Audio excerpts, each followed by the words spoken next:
Expropriation of 500 problem buildings is on the table for the city to force owners to meet city health and safety codes. This was said by Mayor Herman Mashaba on Thursday, shortly after the extinguishing of the Bank of Lisbon building fire, which saw 3 firefighters killed in the line of duty. Still with the Bank of Lisbon building fire, we speak to Robert Mulaudzi, spokesperson for the Joburg Emergency Management Services, in studio about the fire's aftermath.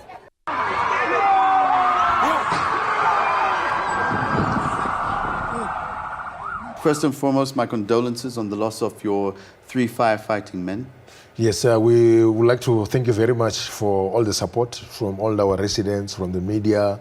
You have been getting a lot of messages of support, on this tragic, incident. We just also want to pass our condolences as the City of Johannesburg Emergency Services to the immediate family members of our colleagues, and also all family members within the City of Johannesburg Emergency Services, and overall fire and rescue services all over the country.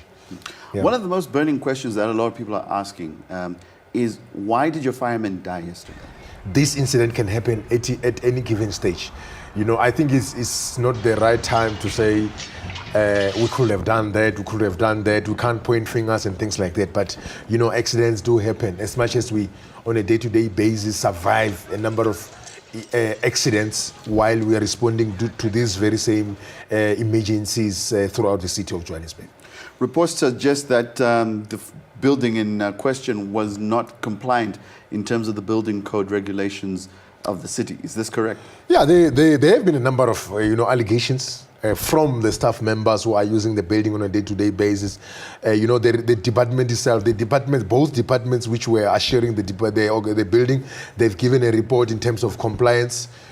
So I think that answer will be answered specifically when we have concluded our fire investigations to say whether the building did comply or didn't comply with the fire service regulations. And from our side, we feel that if the building was much more safer, maybe one of the we couldn't have lost 3 of our firefighters. So that is those questions which we might have as an organization, they will be answered by that investigations which will be conducted. Talking about the investigations, how long are they most likely going to take when they start?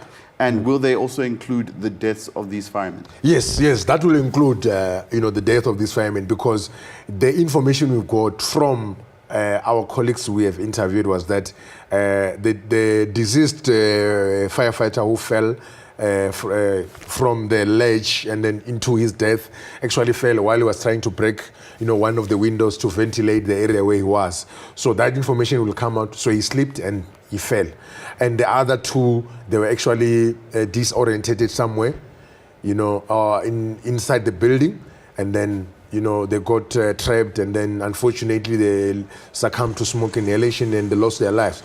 However, we need to emphasize the issue. There were reports that, or allegations that they didn't have proper personal protective clothing, which is not correct. Each and every firefighter who went into the building was properly dressed with his or her personal protective clothing, including the breathing apparatus, which included the face mask and the breathing apparatus, together with his or her, bunker gear or firefighting gear.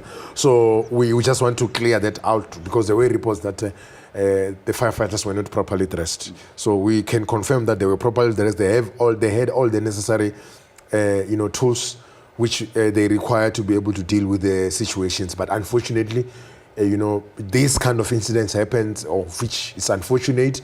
So we have to learn from incidents like this so that we can prevent them, going forward.